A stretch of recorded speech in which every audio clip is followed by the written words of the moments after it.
خدمت میں پیش کی جا رہی ہے۔ 11ویں پارے کے شروع میں منافقین کا تذکرہ کیا گیا۔ غزوہ تبوک کے موقع پر بہت سارے منافق اس میں شامل نہیں ہوئے تھے، نہیں گئے تھے۔ تو جب اللہ کے نبی صلی اللہ علیہ وسلم آئے تو یہ منافقین اپنے اپنے عذر پیش کرنے لگے، اپنا اپنا ایکسکیوز دینے لگے۔ اسی موقع پر یہ آیت نازل ہوئی 11ویں پارے کی پہلی آیت، یعتذرون الیکم اذا رجعتم الیہ۔ اے نبی، یہ منافقین آپ کے سامنے آ کر کے عذر پیش کرتے ہیں، بہانہ پیش کرتے ہیں، اذا رجعتم الیہ، جب آپ لوٹ کر کے ان کے پاس آتے ہیں۔ قل لا تعتذروا، اے نبی آپ کہہ دیجئے کہ تم عذر مت پیش کرو، فلن نؤمن لکم، ہم تمہاری بات کا یقین نہیں کریں گے۔ قد نبأنا اللہ من اخبارکم، تمہارے بارے میں اللہ تبارک و تعالیٰ پہلے ہی ہم کو بتا چکا ہے۔ وَسَيَرَ اللَّهُ عَمَلَكُمْ وَرَسُولُهُ، اور اللہ تبارک و تعالیٰ تمہارا عمل اور اس کا رسول تمہارا عمل دیکھ رہا ہے۔ اس سے ایک بات یہ پتہ چلی کہ انسان کے قول کا اعتبار نہیں ہے، انسان کے عمل کا اعتبار ہے۔ یہ منافقین باتیں تو لمبی چوڑی کرتے تھے، لیکن ان کا عمل خراب تھا، ان کا کیریکٹر خراب تھا، ان کا کردار خراب تھا۔ تو شریعت ہمیں گفتار کا غازی نہیں بنانا چاہتی ہے، شریعت ہمیں کردار کا غازی بنانا چاہتی ہے۔ گفتار اور انسان کے بول بڑے اچھے ہوں، انسان کے پاس باتیں بڑی بڑی ہوں، اور انسان عمل کے میدان میں بالکل زیرو ہو، یہ منافقین کی علامت ہے۔ تو اللہ نے فرمایا کہ اللہ اور اس کا رسول تمہارا عمل دیکھ رہا ہے۔ ثم تردون الی عالم الغیب والشہادہ، پھر تم لوٹائے جاؤ گے اس اللہ کی طرف جو عالم الغیب ہے، جو غیب کی باتوں کو بھی جانتا ہے، والشہادہ، اور کھلی ہوئی باتوں کو بھی جانتا ہے۔ فینبئکم بما کنتم تعملون، اور وہ تمہیں تمہارے اعمال کی پوری پوری خبر دے گا۔ اس کے بعد مدینہ کے آس پاس رہنے والے دیہاتیوں کا ذکر کیا گیا۔ مدینہ کے آس پاس جو دیہات تھے، ان دیہاتوں میں کچھ منافقین رہتے تھے، اور یہ بڑے سخت قسم کے منافق تھے۔ اللہ تعالیٰ نے ان کا تذکرہ کرتے ہوئے فرمایا، الاعراب اشد کفرا ونفاقا واجدر الا يعلموا حدود ما انزل اللہ۔ یہ دیہات کے رہنے والے جو اعرابی ہیں، جو دیہاتی ہیں، الاعراب اشد کفرا، یہ کفر کے اندر اور زیادہ سخت ہیں، ونفاقا، اور یہ اور پکے منافق ہیں، واجدر الا يعلموا حدود ما انزل اللہ، اور اللہ تبارک و تعالیٰ نے اپنے رسول کے اوپر جو شریعت نازل کی ہے اس کی حدود کو یہ نہیں جانتے، اس کے قاعدے قانون کو یہ نہیں جانتے۔ تو ایسا کیوں؟ مدینہ شہر کے مقابلے میں دیہات کے لوگوں کے اندر یہ سختی کیوں تھی؟ یہ کفر کے اندر آگے کیوں تھے؟ یہ اور پکے منافق کیوں تھے؟ اس کی وجہ یہ تھی کہ یہ نبی سے دور تھے، یہ صحابہ سے دور تھے، اور انسان علماء سے جتنا دور ہوگا اتنا اس کا مزاج گڑبڑ ہوگا۔ انسان کو اپنے ایمان و عقیدے کی سلامتی کے لیے علماء سے، اہل علم سے جڑ کر کے رہنا پڑے گا۔ آج سو کالڈ اپنے آپ کو اسکالر کہنے والے اور اپنے آپ کو علمی اور کتابی کہنے والے امت کو علماء سے کٹ کرنا چاہتے ہیں، علماء کے بارے میں ایک نگیٹو نیریٹو بناتے ہیں کہ بھئی علماء نے وہ باتیں چھپائی جو ہم بتا رہے ہیں۔ وہ یہ کہتے ہیں بھئی تم علمی بن جاؤ، تم کتابی بن جاؤ۔ کتابی بننے کا کیا مطلب ہے؟ اگر کتابی بننے کا مطلب یہ ہے کہ بخاری شریف کی حدیثیں ہمارے سامنے رکھ دی جائیں اور ہم خود بخود بخاری کی حدیثیں پڑھ کر کے اس سے خود رزلٹ نکالیں، تو پھر امام ابن حجر تو بیوقوف تھے، انہوں نے 14 جلدوں میں صحیح بخاری کی شرح لکھ دی۔ امام نووی تو ایک نمبر کے اسٹوپڈ تھے، انہوں نے صحیح مسلم کی شرح لکھ دی۔ یہ امت کے بڑے بڑے علماء نے حدیث کی کتابوں کی جو شرح لکھی اور حدیثوں کا مطلب بتایا، ان کو ایکسپلین کیا، ان کی انٹرپریٹیشن بتائی، تو پھر اس کا کیا مطلب تھا جب ہر آدمی علمی بن جائے، ہر آدمی کتابی بن جائے؟ تو یہ علمی اور کتابی یہ نعرہ دے کر کے امت کو علماء سے دور کرنا ہے۔ تو یہ بات یاد رکھیے، آپ علماء سے اگر آپ کٹ ہوئے، اہل علم سے آپ کا رابطہ ٹوٹا، تو پھر انجام برا ہوگا۔ پھر کوئی عذاب قبر کا انکار کرے گا، کوئی حضرت معاویہ کو گالی دے گا، کوئی کہے گا اسلام میں حجاب کوئی چیز نہیں ہے، کوئی کہے گا حدیثوں کا کوئی مطلب نہیں ہے۔ ہر آدمی دین کی ایک نئی ایکسپلینیشن پیش کرے گا. تو قرآن و حدیث کے ساتھ ساتھ ہمیں اس میتھڈ پر بھی چلنا ہے، اس منہج پر بھی چلنا ہے، اس انڈرسٹینڈنگ پر بھی چلنا ہے جو نبی کے ذریعے صحابہ کو ملی اور صحابہ کے ذریعے پھر امت کو ملی. تو یہ جو اعرابی تھے، جو دیہاتی تھے، یہ کیوں سخت تھے؟ یہ کیوں اللہ اور اس کے رسول کے مقام کو نہیں سمجھتے تھے؟ کیونکہ یہ اعراب میں رہتے تھے، یہ دیہات میں رہتے تھے، یہ مدینہ سے دور تھے، یہ علماء سے دور تھے، یہ صحابہ سے دور تھے، یہ نبی سے دور تھے. آج بھی جو علماء سے اپنا رابطہ توڑے گا، جو اہل علم سے اپنا کنیکشن توڑے گا، تو اس کے اندر یہی صفات اور یہی کوالٹیز پائی جائیں گی جو ان اعرابیوں کے اندر پائی جاتی تھی. اور جانتے ہیں یہ جو اعرابی تھے یہ زکوٰۃ کو ٹیکس سمجھتے تھے. اللہ نے فرمایا وَمِنَ الْأَعْرَابِ مَن يَتَّخِذُ مَا يُنْفِقُ مَغْرَمًا. ان اعرابیوں میں کچھ ایسے لوگ بھی ہیں، ان دیہاتیوں میں کچھ ایسے بھی لوگ ہیں، ما ينفق، جو اللہ کی راہ میں خرچ کرنے کو ٹیکس سمجھتے ہیں.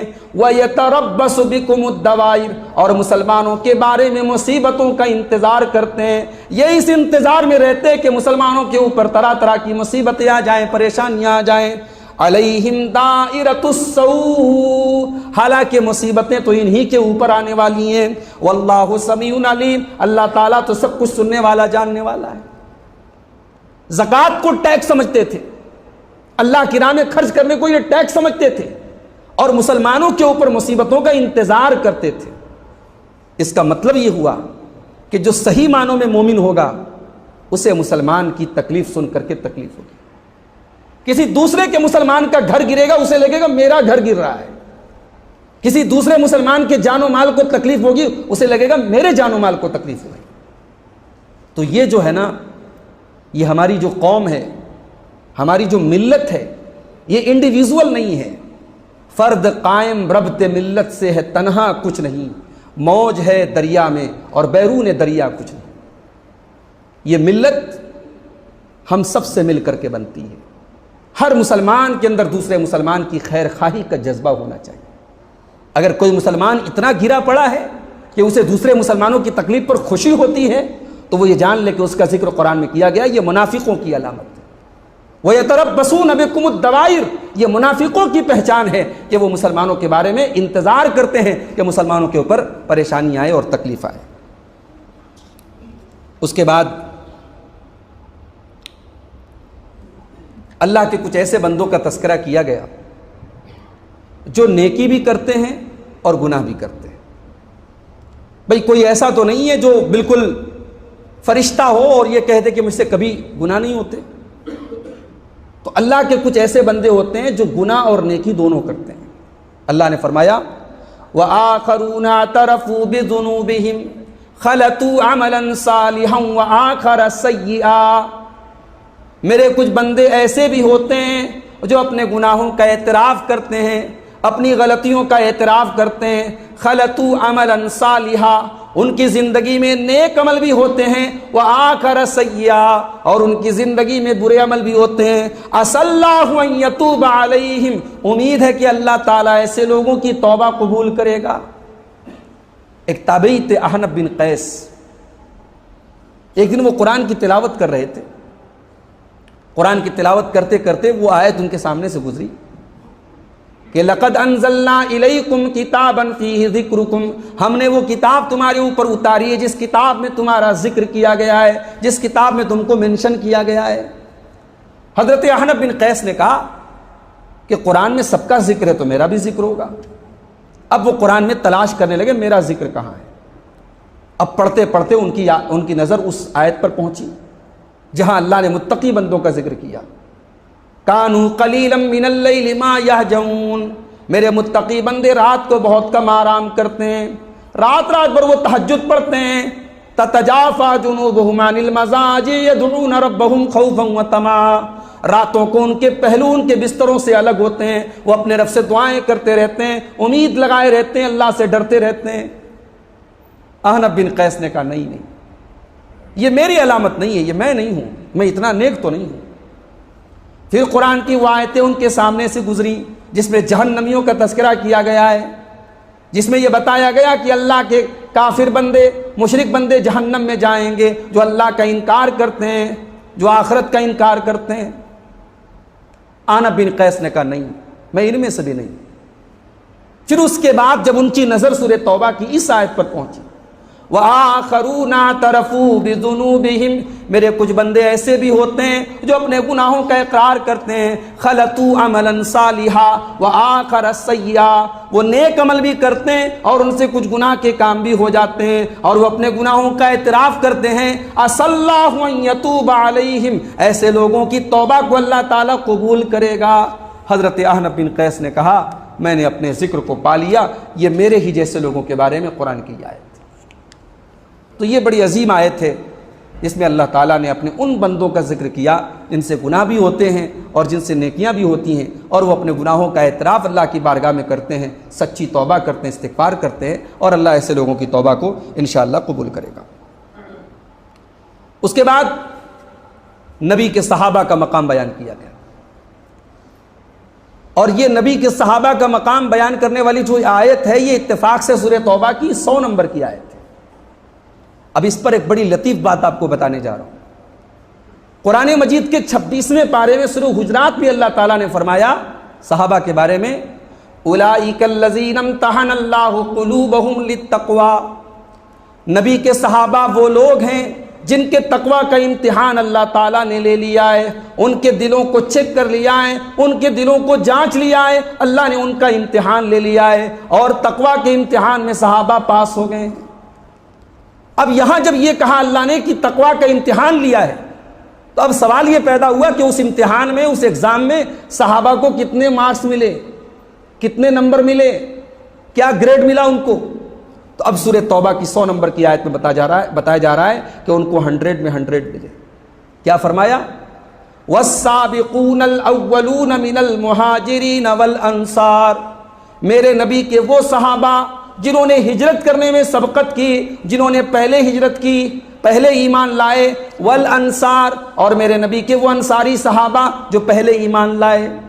والسابقون الاولون من المہاجرین والانصار، میرے نبی کے وہ صحابہ جو نبی پر ایمان لانے میں آگے آگے رہے، جو نبی پر پہلے ایمان لائے، چاہے وہ مہاجرین میں سے رہے ہوں چاہے وہ انصار میں سے رہے ہوں۔ والذین اتبعوہم باحسان، اور جو ان کے بعد ایمان لائے، جنہوں نے ان کو فالو کیا، جنہوں نے ان کی پیروی کی اخلاص کے ساتھ، احسان کے ساتھ، رضی اللہ عنہم ورضوا عنہ، اللہ ان سے راضی ہو گیا، وہ اللہ سے راضی ہو گئے۔ سارے صحابہ کے بارے میں اللہ تبارک و تعالیٰ سرٹیفکیٹ دے رہا ہے، رضی اللہ عنہم، اللہ ان سے راضی ہو گیا، ورضوا عنہ، اور وہ اللہ سے راضی ہو گئے۔ اچھا یہ بات تو سمجھ میں آتی ہے، اللہ ان سے راضی ہو گیا، یہ بات نہیں سمجھ میں آئی کہ وہ اللہ سے کیسے راضی ہو گئے۔ رضی اللہ عنہم، اللہ ان سے راضی ہو گیا، ورضوا عنہ، اور وہ اللہ تعالیٰ سے راضی ہو گئے۔ اس کا مطلب یہ ہوا جب انہوں نے اللہ کے دین کو قبول کیا، جب انہوں نے اسلام کو قبول کیا، اسلام کے راستے میں آنے والی ساری مصیبتوں کو انہوں نے گلے لگایا، گھر چھوڑنا پڑا چھوڑ دیا، بال بچوں کو چھوڑنا پڑا چھوڑ دیا، جان دینی پڑی دے دیا، بدن پہ 70 زخم کھانے پائے تو کھا لیا، بھوکا رہنا پڑا تو بھوکے رہے، مہینے بھر بھوک و پیاس کی تکلیف برداشت کرنی پڑی تو برداشت کرتے رہے۔ رضی اللہ عنہم، اللہ بھی ان سے راضی ہو گیا، ورضوا عنہ، اور وہ اللہ سے راضی ہو گئے، اللہ سے راضی ہو گئے۔ اب اس آیت کے بعد کوئی نبی کے صحابہ پر انگلی اٹھائے اور کوئی بیہودہ یہ کہے کہ قرآن میں ان کی غلطیاں بتائی گئی ہیں تو ہم کیوں نہیں ان کی غلطی بتا سکتے؟ ارے تیری اوقات کیا ہے؟ تیری زبان کے اندر اتنی طاقت کہ تو نبی کے صحابہ کے اندر غلطیاں نکال رہا ہے، یعنی تو خود کو اللہ کے مقام تک پہنچا رہا ہے کہ اللہ نے صحابہ کی غلطیاں بتائی تو ہم بھی بتا سکتے ہیں۔ اور یہ بات نوٹ کر لو کہ قرآن میں صحابہ کی اگر کہیں کوئی چوک بیان بھی ہوئی ہے تو وہ چوک بیان کرنے کے ساتھ ساتھ ہر جگہ اللہ نے یہ اعلان کیا، عفا اللہ عنہم، عفا اللہ عنہم، عفا اللہ عنہم، اللہ نے ان کو معاف کر دیا۔ ارے جن کو اللہ نے معاف کر دیا ان کو ہم نہیں معاف کر رہے ہیں۔ آج ایک انسان کہتا ہے حضرت معاویہ نے یہ کیا، حضرت عمرو بن عاص نے یہ کیا، حضرت مغیرہ بن شعبہ نے یہ کیا، اور جو کیا، جو کرنے کی بات کہی جا رہی ہے اس کا کوئی اوتھینٹک پروف بھی نہیں ہے، وہ بات کہیں سے ثابت بھی نہیں ہے۔ ہم نے الزامات لگائے، ہم نے جھوٹے الزامات لگائے، خود سے رزلٹ نکالے اور نبی کے صحابہ کو برا بھلا کہنے لگے۔ شرم آنی چاہیے ایسے لوگوں کو جن کو اللہ کہہ رہا ہے رضی اللہ عنہم ورضوا عنہ، اللہ ان سے راضی ہو گیا اور وہ اللہ سے راضی ہو گیا۔ اور اتنے پر بس نہیں کیا، اگر اللہ نے صرف اتنا کہہ دیا ہوتا اللہ ان سے راضی ہو گیا تو کوئی کہہ سکتا تھا چلو بھئی اللہ راضی ہو گیا، بعد میں انہوں نے جب گڑبڑ کام کی اللہ ناراض ہو گیا، اللہ نے اس کی گنجائش ہی نہیں رکھی۔ وَأَعَدَّ لَهُمْ جَنَّاتٍ تَجْرِي تَحْتَهَا الْأَنْهَارُ، ہم نے اپنے نبی کے صحابہ کے لیے جنت تیار کر کے رکھی ہے جس جنت کے نیچے نہریں جاری ہوں گی۔ اچھا ایک بات پر آپ نے غور کیا، جنت کا جہاں ذکر ہوتا ہے یہ کہا جاتا ہے کہ بھئی جنت کے نیچے نہریں جاری ہوں گی۔ دنیا میں لوگ جب مکان خریدتے ہیں تو ایسے مکان کو بڑا قیمتی سمجھا جاتا ہے جہاں سے سمندر نظر آ رہا ہو، ایسے ہوٹل کی بڑی ویلیو ہوتی ہے جہاں سے سمندر کا ویو نظر آ رہا ہو، سمندر نظر آ رہا ہو، یا کوئی دریا کے کنارے ہو تو دریا نظر آ رہا ہو۔ جنت کی یہ خاص بات ہوگی کہ جنت کے جتنے باغات ہوں گے، جنت کے جتنے محل ہوں گے، سب کے نیچے نہریں جاری ہوں گی۔ اب وہ منظر کتنا خوبصورت ہوگا وہ ہم امیجن نہیں کر سکتے، ہم تصور نہیں کر سکتے۔ اللہ نے کہا ہم نے اپنے نبی کے صحابہ کے لیے جنت تیار کر کے رکھی ہے جس کے نیچے نہریں جاری ہوں گی۔ خالدین فیہا ابدا، اور وہ اس جنت میں ہمیشہ رہیں گے۔ وذالک الفوز العظیم، اور یہ عظیم کامیابی میرے نبی کے صحابہ کو ملنے والی ہے۔ اب لہٰذا قرآن کریم کی اس آیت کے بعد اگر کوئی صحابہ کرام پر بدتمیزی کرتا ہے تو وہ اپنے ایمان کی خیر منائے۔ جن کو اللہ کہہ رہا ہے کہ ہم ان سے راضی ہو گئے، جن کو اللہ کہہ رہا ہے کہ وہ جنت میں جائیں گے اور ہمیشہ جنت میں رہیں گے، ان کے کیریکٹر اور ان کے کردار پر انگلی اٹھانے والا خود جو ہے وہ گڑبڑ ہے اور خود اس کے ایمان کے اندر کھوٹ ہے۔ اس کے بعد مسجد زرار کا ذکر کیا گیا۔ زرار کے معنی ہوتے ہیں تکلیف پہنچانا۔ یہ ایک مسجد تھی جو قباء کے اندر منافقوں نے تیار کی تھی۔ اصل میں مدینہ میں ایک آدمی تھا جس کا نام تھا ابو عامر۔ یہ پہلے مشرک تھا، بعد میں یہ کرسچین ہو گیا، اور اللہ کے نبی صلی اللہ علیہ وسلم کے آنے کے پہلے مدینہ کے اندر اس کے قبیلے کے لوگ اپنا بادشاہ بنانے والے تھے، اپنا سردار بنانے والے تھے۔ تو جب اللہ کے نبی مدینہ میں آئے تو اس کی وہ جو دال تھی وہ نہیں گلی۔ اب یہ دشمن ہو گیا اللہ کے رسول کا، اور یہ پکا منافق ہو گیا، اور اللہ کے رسول کے خلاف ہر جنگ میں مشرکوں کا ساتھ دیتا تھا۔ بدر سے لے کر حنین تک جتنی جنگیں ہوئیں ساری جنگوں میں اس نے یہودیوں کا اور مشرکین کا ساتھ دیا۔ جنگ حنین کے بعد یہ بھاگ گیا، کہاں؟ روم بھاگ گیا، اور وہاں سے اس نے مدینہ کے اندر موجود اپنے منافق ساتھیوں کو لیٹر لکھا، اور اس میں کہا کہ تم لوگ تیاری کرو، میں روم کے بادشاہ سے بات کر رہا ہوں اور ایک بہت بڑا لشکر لے کر کے مدینہ پر حملہ کرنے والا، اور اس مقصد کے لیے ہمیں ایک شیلٹر چاہیے، ایک پناہ چاہیے، ایک سینٹر چاہیے۔ تو تم لوگ ایک مسجد بنا لو، قباء کے علاقے میں ایک مسجد بنا لو، وہاں ہم لوگوں کی میٹنگ ہوگی، اور میرا کوئی آدمی جائے گا تو اس کو تم لوگ پناہ دو گے، اور وہاں ہم لوگ مسلمانوں کے درمیان کیسے پھوٹ ڈالنی ہے اس کی ہم پلاننگ کریں گے۔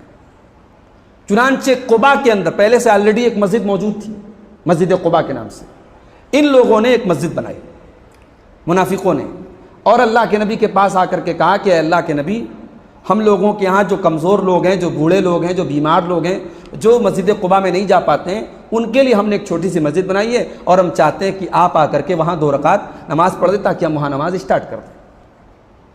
اس وقت اللہ کے نبی غزوہ تبوک کی تیاری میں لگے ہوئے تھے۔ آپ نے فرمایا کہ میں تبوک سے جب لوٹوں گا تب میں پڑھوں گا، ابھی میں تھوڑا بزی ہوں۔ تبوک سے واپسی کے موقع پر قرآن کی یہ آیت نازل ہوئی، والذین اتخذوا مسجدا ضرارا وکفرا وتفریقا بین المؤمنین، جن لوگوں نے مسجد بنائی ضرارا نقصان پہنچانے کے لیے، وکفرا کفر کرنے کے لیے، وتفریقا بین المؤمنین اور مسلمانوں کے درمیان پھوٹ ڈالنے کے لیے، وارصادا لمن حارب اللہ ورسولہ من قبل اور ان لوگوں کو پناہ دینے کے لیے جو اللہ اور اس کے رسول سے اس کے پہلے جنگ کر چکے ہیں، کافروں کو اور مشرکوں کو پناہ دینے کے لیے جن لوگوں نے مسجد بنائی، وَلَيَحْلِفُنَّ إِنْ أَرَدْنَا إِلَّا الْحُسْنَى، اے نبی یہ قسم کھا کر کے کہیں گے ہمارا مقصد تو اچھا ہے، وَاللَّهُ يَشْهَدُ إِنَّهُمْ لَكَاذِبُونَ، اللہ تعالیٰ گواہی دے رہا ہے کہ یہ جھوٹ بول رہے ہیں۔ قرآن کی یہ آیت نازل ہو گئی اور اللہ نے اپنے نبی کو بتا دیا کہ اس مسجد کے بنانے کے پیچھے ان کی پلاننگ کیا ہے۔ اللہ کے نبی نے دو صحابہ کو، حضرت مالک بن دخشم کو اور حضرت مان بن عدی کو، دو صحابہ کو بھیجا کہ جاؤ اور اس مسجد کو ڈسٹرائے کر دو۔ یعنی وہ بنائی تھی تو انہوں نے مسجد، مگر مقصد تھا مسلمانوں کے درمیان پھوٹ ڈالنا اور اپنے کفر و شرک کا اڈا بنانا، تو اس کو نبی نے باقی نہیں رکھا، اس کو نبی نے ڈسٹرائے کروا دیا اور اس کو منہدم کروا دیا۔ اس کے بعد اب اللہ اپنے نبی سے کہہ رہا ہے لا تقم فیہ ابدا، اے نبی خبردار آپ اس مسجد میں نہ جائیں، وہاں کھڑے نہ ہوں۔ لمسجد اسس علی التقوی من اول یوم احق ان تقوم فیہ، اے میرے نبی وہ مسجد جس کی بنیاد تقوی کے اوپر رکھی گئی تھی پہلے دن سے، اس مسجد میں زیادہ حقدار ہے وہ مسجد کہ آپ وہاں جا کر کے کھڑے ہو جائیں۔ یہ کون سی مسجد تھی؟ یہ مسجد قباء تھی۔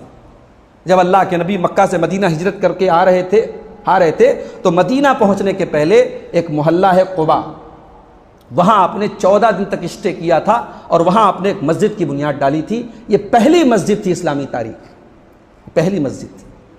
تو اللہ کہہ رہا ہے کہ وہ مسجد جس کی بنیاد تقوی پر رکھی گئی پہلے دن، وہاں وہ زیادہ حقدار ہے کہ آپ وہاں کھڑے ہو کر کے وہاں نماز پڑھیں۔ اللہ کے نبی مسجد قباء سے بہت محبت کرتے تھے اور ہر سنیچر کے دن اللہ کے نبی اس مسجد میں آتے تھے اور نماز پڑھتے تھے، اور امت کو بھی آپ نے فرمایا کہ قباء میں ایک نماز کا ثواب ایک عمرہ کے برابر ہے۔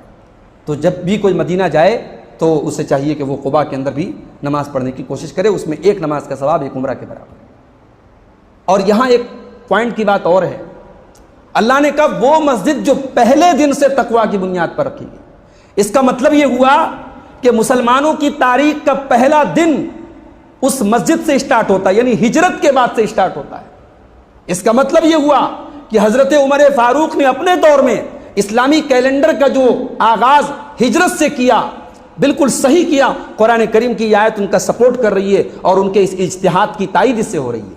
کتنے جینیس تھے حضرت عمر کہ حضرت عمر نے اسلامی کیلنڈر کی شروعات ہجرت سے کی، اور اللہ تبارک و تعالیٰ نے ہجرت کے بعد بنائی جانے والی پہلی مسجد کو اللہ نے کہا وہ پہلے دن سے وہ مسجد بنائی گئی۔ اس کا مطلب یہ ہوا کہ مسلمانوں کی تاریخ کا پہلا دن ہجرت کے بعد سے اسٹارٹ ہوا ہے۔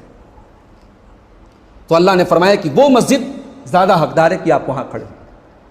فیہ رجال یحبون ان یتطہروا، اے نبی وہ مسجد قباء تو ایسی مسجد ہے جہاں پاک اور صاف لوگ رہتے ہیں۔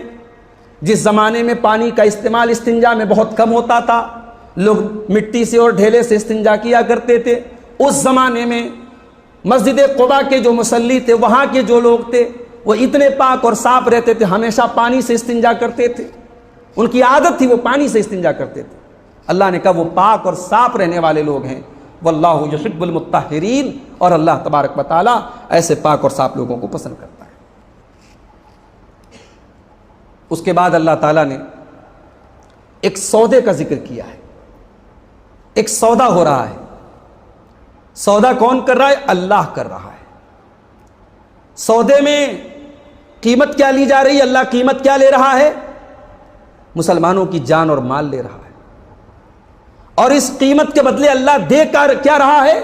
جنت دے رہا ہے۔ اور اس سودے کو یہ ٹرانزیکشن کس کے ہاتھوں ہو رہا ہے؟ جناب محمد الرسول اللہ صلی اللہ علیہ وسلم کے ذریعے ہو رہا ہے۔ اور اس ٹرانزیکشن کی، اس سودے کی ڈیٹیل کہاں لکھی گئی؟ 3 بڑی بڑی کتابوں میں، اللہ کی 3 آسمانی کتابوں میں، تورات میں، انجیل میں اور قرآن میں۔ آئیے وہ آیت دیکھ لیتے ہیں۔ ان اللہ اشتری من المؤمنین انفسہم، بے شک اللہ تعالیٰ نے مومنوں کی جان و مال کو خرید لیا ہے۔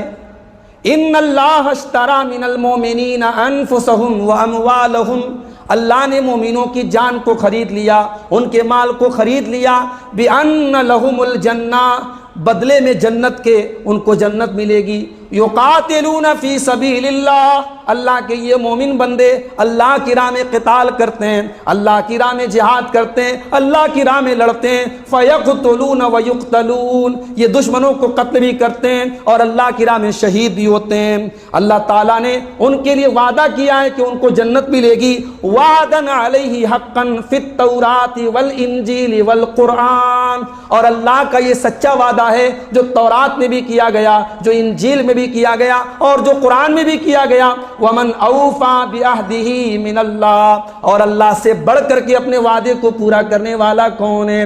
فاستبشروا ببیعکم الذی بایعتم بہ، تو اے مسلمانوں تم نے اللہ کے ساتھ جو سودا کیا ہے اس سودے پر تم خوش ہو جاؤ، وہ سودا ضرور پورا ہوگا۔ وذالک هو الفوز العظیم، اور یہی سب سے بڑی کامیابی ہے۔ اللہ کی راہ میں جو اہل ایمان قتال کرتے تھے، جنگ کرتے تھے، وہ اللہ سے گویا کہ جو سودا انہوں نے کیا تھا اس سودے کو پورا کرتے تھے۔ اب اگر ان کی جان چلی گئی تو وہ اللہ کی راہ میں شہید ہو گئے، اگر جان نہیں گئی تو کامیاب ہو کر کے لوٹے، تب بھی وہ اجر عظیم لے کر کے لوٹے۔ تو یہ سودا ایسا ہے جس میں کبھی گھاٹا ہونے والا نہیں ہے۔ اللہ تبارک و تعالیٰ نے اہل ایمان کی جان اور مال کو خرید لیا ہے۔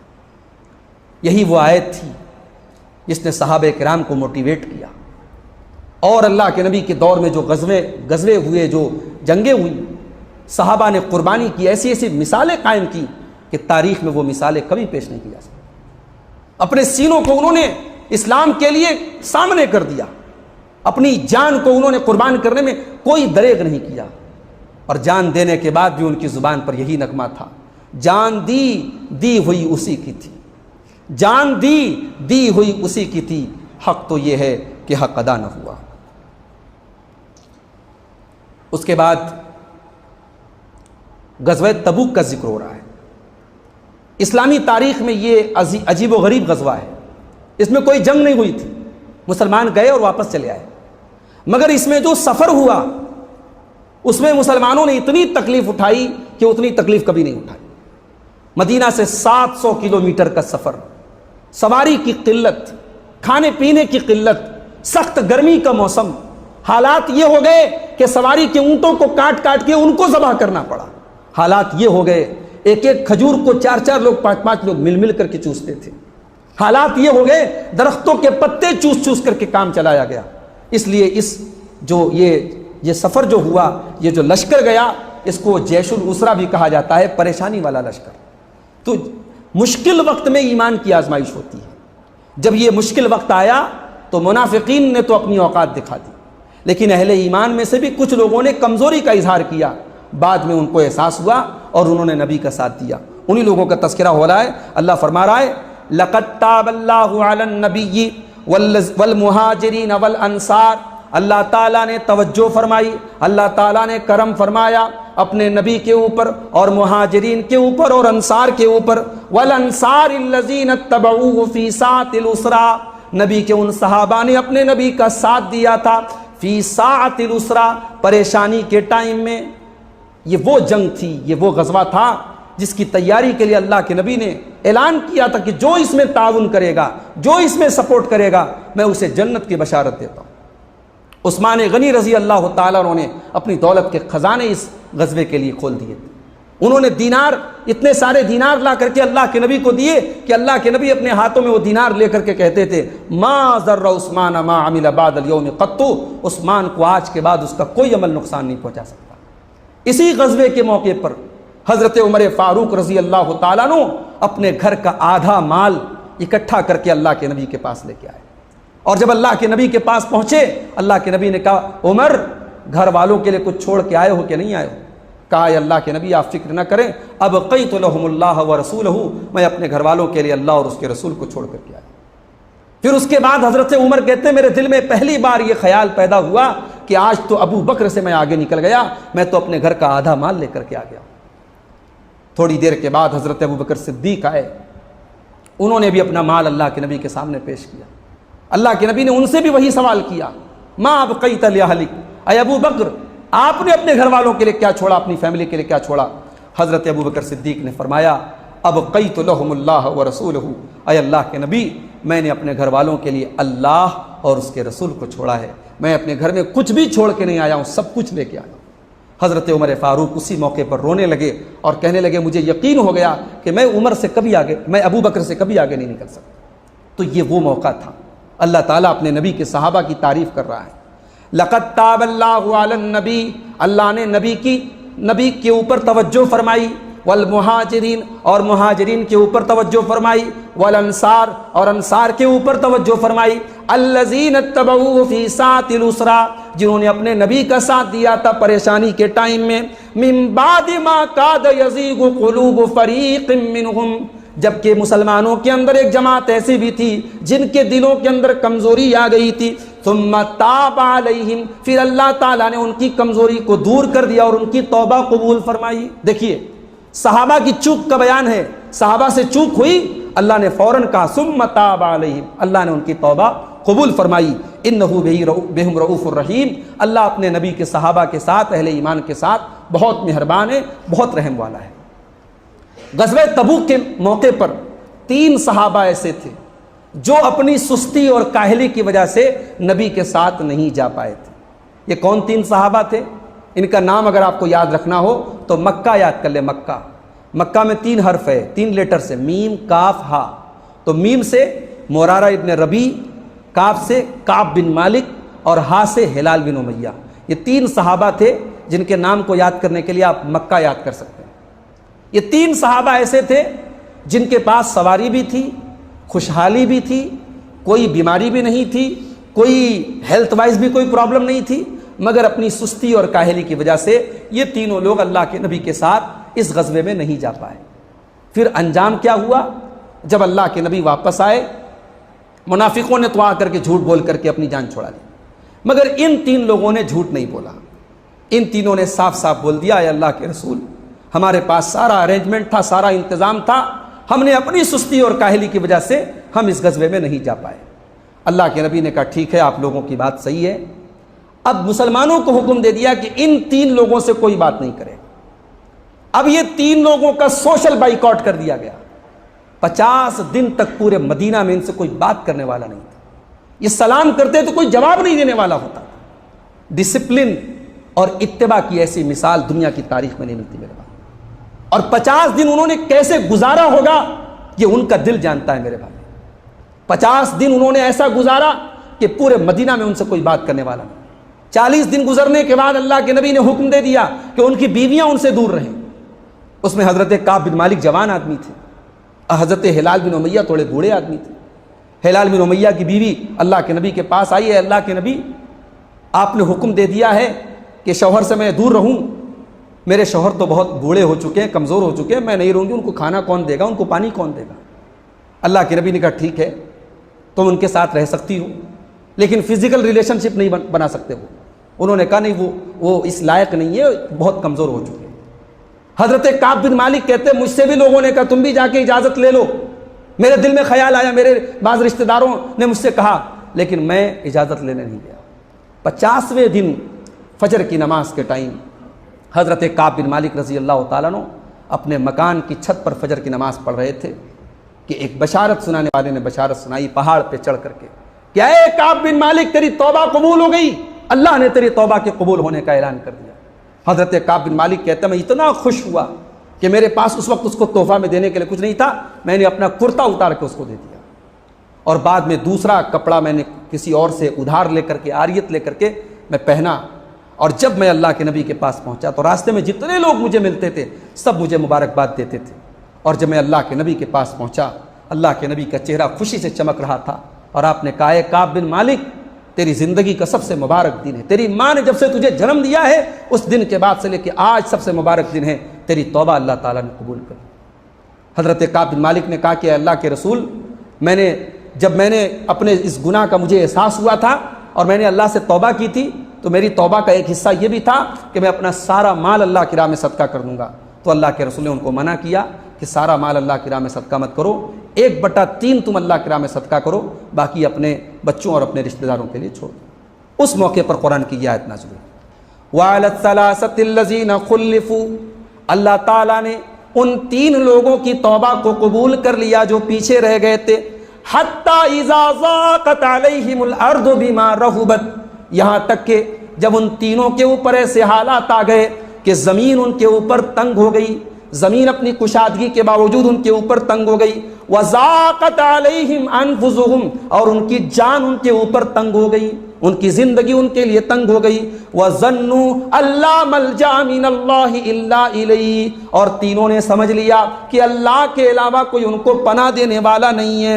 ثم تاب علیہم لیتوبوا، اللہ نے ان کو توبہ کی توفیق عطا فرمائی اور ان کی توبہ قبول فرمائی۔ ان اللہ هو التواب الرحیم، اللہ تعالیٰ بہت زیادہ توبہ قبول کرنے والا، رحم کرنے والا ہے۔ اچھا، جب غزوہ تبوک کا حکم آیا اور منافقوں کو بار بار اللہ تعالیٰ نے ملامت کی کہ یہ نہیں گئے، یہ نہیں گئے، تو اب صحابہ کے دماغ میں ایک سوال یہ پیدا ہوا کہ کیا ہر غزوے میں سارے لوگوں کا جانا ضروری ہے؟ اگر نبی کی طرف سے اعلان ہوا کہ غزوے میں جانا ہے، جہاد میں جانا ہے، تو کیا سارے لوگوں کا جانا ضروری ہے؟ تو اس غلط فہمی کو دور کرنے کے لیے قرآن کی یہ آیت نازل ہوئی، سورہ توبہ کی آیت نمبر 122، وَمَا كَانَ الْمُؤْمِنُونَ لِيَنْفِرُوا كَافَّةً، مسلمانوں تم سب کے سب اللہ کی راہ میں نکل جاؤ، یہ مناسب نہیں ہے۔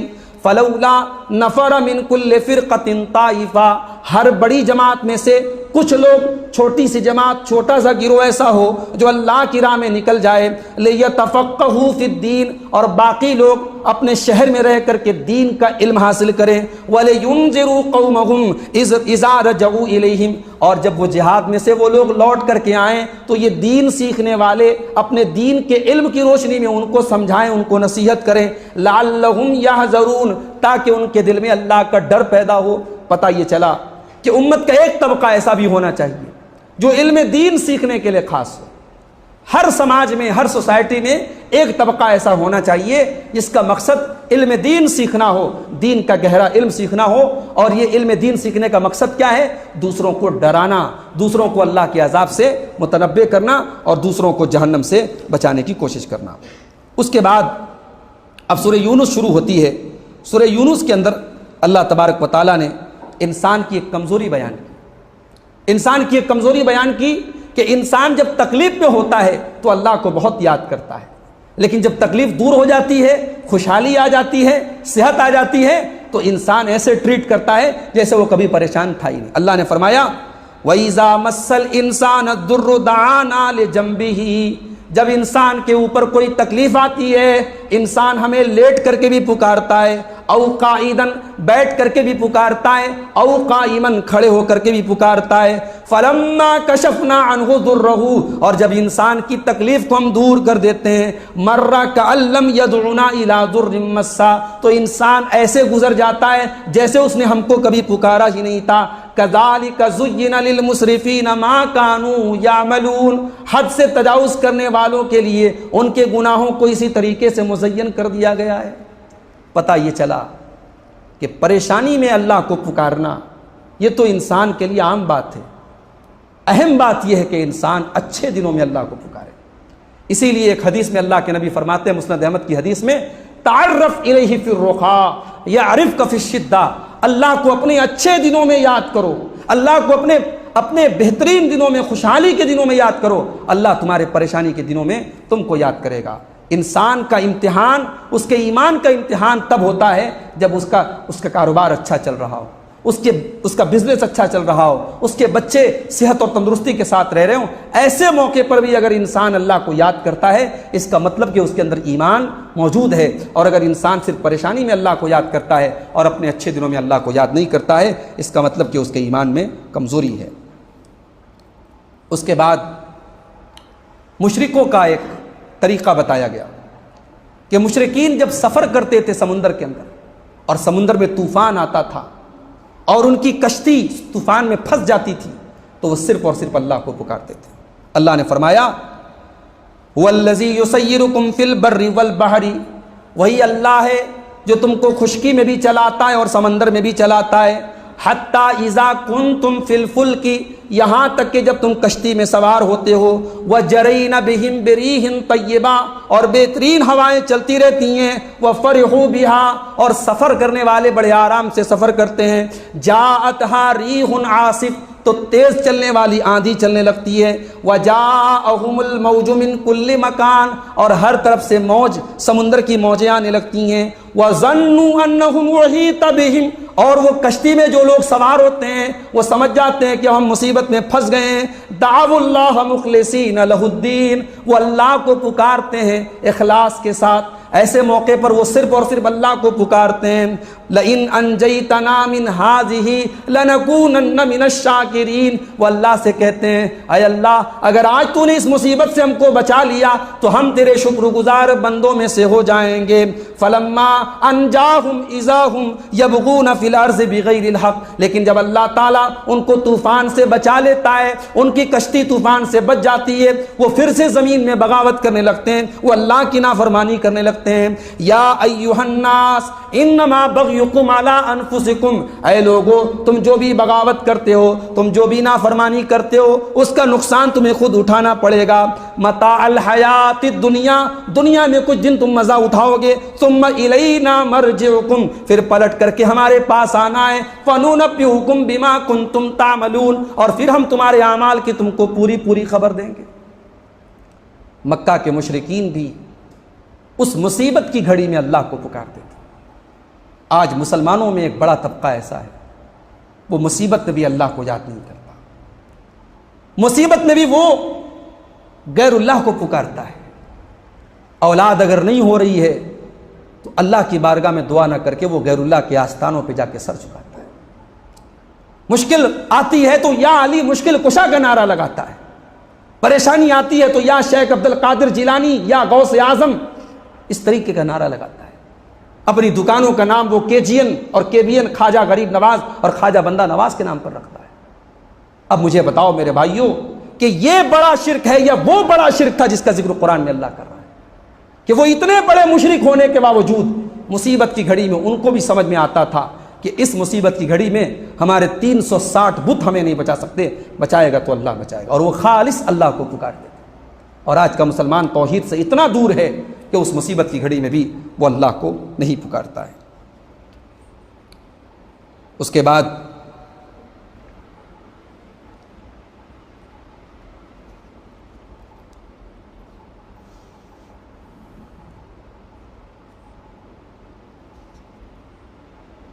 فرعون کا تذکرہ کیا گیا. فرعون جب ڈوبنے لگا تو ایمان لے آیا. فرعون ایمان لے آیا. فرعون کہنے لگا حتی اذا ادرکہ الغرق قال آمنت انہ لا الہ الا الذی آمنت بہ بنو اسرائیل. فرعون جب ڈوبنے لگا تو کہنے لگا کوئی معبود نہیں ہے سوائے اس اللہ کے جس کے اوپر بنی اسرائیل ایمان رکھتے ہیں. وانا من المسلمین، اور میں مسلمان ہوں. فرعون ڈوبتے ہوئے کہہ رہا ہے میں مسلمان ہوں. اللہ نے فرمایا آل آنا، اب عقل آئی ہے، اب تمہیں سمجھ میں آ رہا ہے کہ بنی اسرائیل جس کی عبادت کرتے ہیں وہ سچا معبود ہے. آل آنا، اب تم یہ بات کہہ رہے ہو. وقد عصیت من قبل، وقد عصیت قبل، ساری زندگی تم اللہ کی نافرمانی کرتے رہے اور آج تم یہ بات کہہ رہے ہو. وکنت من المفسدین، تم ایک نمبر کے فسادی تھے، بچوں کو قتل کرواتے تھے، بنی اسرائیل پر ظلم کرتے تھے، اور آج جب جان پر بنائی، جب ڈوبنے لگے تو تمہیں اللہ یاد آ رہا ہے. فَالْيَوْمَ نُنَجِّيكَ بِبَدَنِكَ، اے فرعون آج تو ڈوب رہا ہے مگر ہم تیری ڈیڈ باڈی کو بچا کے رکھیں گے. فَالْيَوْمَ نُنَجِّيكَ بِبَدَنِكَ، آج ہم تیرے بدن کو بچا کر کے رکھیں گے. لِتَكُونَ لِمَنْ خَلْفَكَ آیَةً، تاکہ تو بعد میں آنے والوں کے لیے نشانی بن جائے. وَإِنَّ كَثِيرًا مِّنَ النَّاسِ عَنْ آيَاتِنَا لَغَافِلُونَ، یہ الگ بات ہے کہ میرے زیادہ تر بندے ہماری آیتوں سے غافل ہیں. آج بھی مصر کے اندر فرعون کی لاش رکھی ہوئی ہے، اور آپ اس لاش کو دیکھیے اور سوچئے، اس کی لاش دیکھ کر کے اتنی کراہیت محسوس ہوتی ہے، اور انسان یہ سوچنے پر مجبور ہو جاتا ہے کہ کیا یہ وہی آدمی تھا جو مصر پر حکومت کرتا تھا اور اپنے آگے سجدہ کرواتا تھا اور اپنے آپ کو رب کہتا تھا. اللہ تعالیٰ نے آج بھی اس کی باڈی کو محفوظ رکھ کر کے دنیا کو یہ سبق دیا کہ یہ اپنے آپ کو خدا کہلواتا تھا اور رب کہلواتا تھا. دیکھ لو اس کا انجام دیکھ لو. اس کے بعد سورہ ہود شروع ہوتی ہے. سورہ ہود کے شروع میں توبہ اور استغفار کی اس کا ایک فائدہ بتایا گیا. اللہ نے فرمایا وَأَنِ اسْتَغْفِرُوا رَبَّكُمْ ثُمَّ تُوبُوا إِلَيْهِ، اپنے رب سے استغفار کرو اور اپنے رب سے توبہ کرو. تو اس سے فائدہ کیا ہوگا؟ يُمَتِّعْكُمْ مَتَاعًا حَسَنًا إِلَىٰ أَجَلٍ مُّسَمًّى، اللہ تبارک و تعالیٰ ایک مقررہ وقت تک تم کو فائدہ پہنچائے گا. اس کا مطلب یہ ہوا کہ توبہ اور استغفار کرنے سے روزی روٹی پر بھی فرق پڑتا ہے۔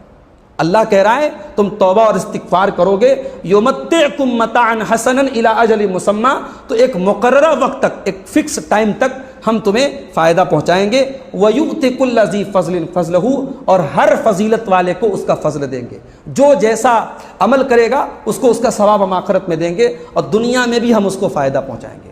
تو توبہ اور استغفار کی ایک فضیلت معلوم ہوئی کہ توبہ اور استغفار کرنے سے انسان کو دنیا میں دولت ملتی ہے اور روزی روٹی کا مسئلہ حل ہوتا ہے۔ اسی لیے ایک حدیث میں اللہ کے نبی فرماتے ہیں من لزم الاستغفار، جو پابندی سے استغفار کرے گا، جعل اللہ لہ من کل ضیق مخرجا، اللہ تعالیٰ اس کو ہر مشکل سے نجات دے گا، ورزقہ من حیث لا یحتسب، اور اس کو ایسی جگہ سے روزی دے گا کہ وہ سوچ بھی نہیں سکتا۔ تو یہ 11ویں پارے کی منتخب آیات کی تفسیر تھی۔ اللہ سے دعا ہے رب العالمین ہم سب کو قرآن کریم کو پڑھنے کی، سمجھنے کی، غور کرنے کی اور اس پر عمل کرنے کی توفیق عطا فرمائے۔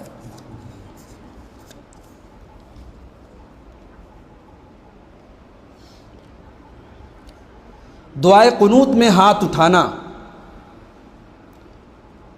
دعائے قنوت میں ہاتھ اٹھانا اور ہاتھ باندھنا دونوں میں زیادہ ترجیح کس کو ہے، اصل کو یا قیاس کو؟ یہاں اصل اور قیاس کی بات نہیں ہے۔ جب دعائے قنوت میں اللہ کے نبی سے کوئی ثابت نہیں ہے اور صحابہ سے ثابت ہے کہ انہوں نے ہاتھ اٹھایا، تو پھر ہاتھ اٹھانے کو ترجیح حاصل ہے، یہاں قیاس نہیں کیا جا رہا ہے۔ اصل یہی ہے کہ جہاں اگر نبی صلی اللہ علیہ وسلم سے کوئی بات ثابت نہ ہو اور صحابہ کے آثار ملتے ہوں تو اس پر عمل کیا جائے گا، لہٰذا ہاتھ باندھنے کو زیادہ ترجیح حاصل ہے۔ ٹھیک ہے۔ سورہ فاتحہ کے بعد آمین جو فرشتوں کے ساتھ گونج اٹھنا اور ملنا، مگر مسجدوں میں آواز نہیں گونجتی ہے، ذرا وضاحت کیجیے۔ گونجتی تو ہے، اب کتنا گونجے گی؟ ہمارے یہاں تو ماشاءاللہ بہت آواز، بلکہ کبھی کبھی تو مجھے لگتا ہے کہ آمین کی آواز کچھ زیادہ ہی تیز ہو جاتی ہے۔ یعنی آمین کی آواز بلند ہونی چاہیے۔ بلند ہونے کا مطلب یہ نہیں کہ چلانا ہے آپ کو، آواز بلند ہونا ایک الگ چیز ہے اور چلانا ایک الگ چیز ہے۔ تو آمین آپ بلند آواز سے کہیے۔ آپ دیکھیے مکے کے اندر بھی آمین بلند آواز سے کہی جاتی ہے، لیکن چلاہٹ والی آواز نہیں ہوتی اور پورا حرم گونج اٹھتا ہے۔ تو مسجدیں جو ہے، اور اس زمانے کی مسجدیں اور آج کی مسجدوں میں بھی فرق ہے۔ اس زمانے میں کچی مسجدیں ہوتی تھی، چھپر کی مسجدیں ہوتی تھی، اس میں آواز کے زیادہ گونجنے کا امکان ہوتا تھا۔ تو بہرحال آمین کو بلند آواز سے کہنا ہے، اس میں کوئی ایسی بحث کی بات نہیں۔ واٹس ایپ پہ لوگ ویڈیو شیئر کرتے ہیں، 22 لوگوں کو شیئر کرو خوشی ملتی ہے، اگر نہیں کریں گے تو اس سال خوشی نہیں ملتی ہے۔ یہ سب بہت پرانے فارمولے ہو گئے۔ پہلے آتا تھا پمفلٹ چھپتے تھے کہ اس پمفلٹ کو چھپواؤ، نہیں چھپواؤ گے تو بچہ بیمار ہو جائے گا، چھپواؤ گے تو خوشخبری ملے گی۔ اب واٹس ایپ کا دور ہے، سوشل میڈیا کا دور ہے، تو لوگ کہتے ہیں میسج کرو۔ میسج کرنے سے کسی کی کوئی مصیبت دور نہیں ہوتی، کوئی ثواب نہیں ملتا۔ ٹھیک ہے، اور فکس ایک جو ہے اماؤنٹ کے اتنے لوگوں کو میسج بھیجو تو مراد پوری ہوگی، یہ سب بکواس بات ہے۔ اس طریقے کی چیزوں پر دھیان نہیں دینا چاہیے۔ ہاں اگر کوئی اچھی چیز ہے واٹس ایپ پر، کوئی حدیث ہے، قرآن کی کوئی آیت ہے، اسے شیئر کیجئے، لیکن 22 اور 20 اور 100 اس کی کوئی پابندی نہیں۔ جتنے بھی آپ کے کانٹیکٹ ہیں آپ ان کو شیئر کر سکتے ہیں۔ کہتے ہیں کہ who have monthly payment also have remove زکوٰۃ، یعنی جن کو منتھلی پیمنٹ ملتا ہے کیا وہ بھی زکوٰۃ نکالیں گے؟ میں نے آج دوپہر کے درس میں بات بتائی تھی کہ اگر کسی کو منتھلی پیمنٹ جو مل رہا ہے وہ پیمنٹ اتنا مل رہا ہے کہ اس کی ضرورت پوری ہونے کے بعد پیسہ بچ نہیں رہا ہے ہر مہینے، تو اس کو زکوٰۃ نکالنے کی ضرورت نہیں ہے۔ زکوٰۃ اس کو نکالنا ہے کہ اس کی اپنی ضرورت پوری ہونے کے بعد اس کے پاس جو اماؤنٹ بچتا ہے وہ نصاب کو پہنچتا ہو، اور نصاب کتنا ہے؟ 40,000۔ اب مان لیجئے ایک آدمی کی سیلری ہے 50,000، اب 50,000 میں سے اس کے مہینے کا خرچ ہے 40,000 روپیہ، اب وہ 10,000 روپے مہینہ بچا رہا ہے، تو 10,000 اماؤنٹ ایسا ہے کہ اس پر زکوٰۃ نہیں ہے۔ ہاں ایک انسان کی تنخواہ 1,00,000 روپیہ ہے اور اس کے مہینے کا خرچ 50,000 ہے، تو 50,000 تو ہر مہینے اس کا بچ رہا ہے، تو اس کا مطلب وہ صاحب نصاب ہے۔ اب وہ کیا کرے گا؟ ہر مہینے وہ زکوٰۃ نہیں نکالے گا، وہ سال میں ایک مرتبہ اپنے مال کی زکوٰۃ نکالے گا۔ وہ سال کا ایک دن فکس کر لے گا، چاہے وہ رمضان کا کر لے یا کوئی اور دن فکس کر لے، اور اس دن وہ دیکھ لے گا میرے پاس کتنی رقم، کتنی سیونگ میرے پاس بچ رہی ہے، اور اس کے بعد کتنا بینک بیلنس ہے، کتنا کیش ہے، وہ سب کو ایڈ کر کے اس کی زکوٰۃ نکالے گا۔ تو سیلریڈ پرسن جو ہیں وہ اس طریقے سے زکوٰۃ نکالیں گے۔ کیا صلاۃ التسبیح پڑھنا جائز ہے؟ اگر ہے تو اس کی فضیلت کیا ہے اور طریقہ کیا ہے؟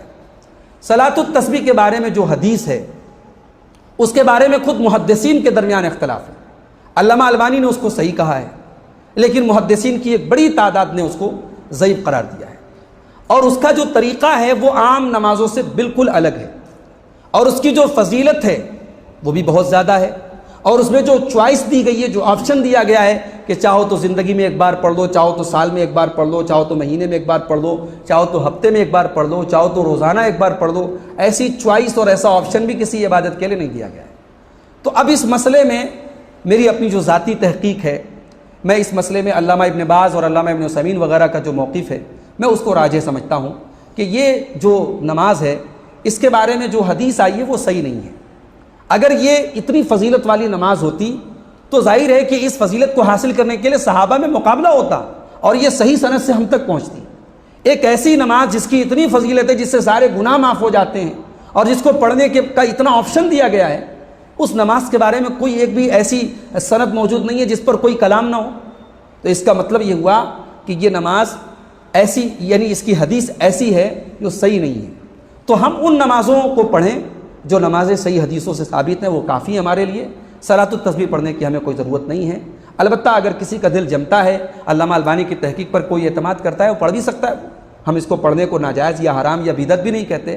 آپ مجھ سے میری تحقیق پوچھیں گے تو میری تحقیق کے مطابق اس کے بارے میں جو حدیث آئی سند کے اعتبار سے وہ صحیح نہیں ہے۔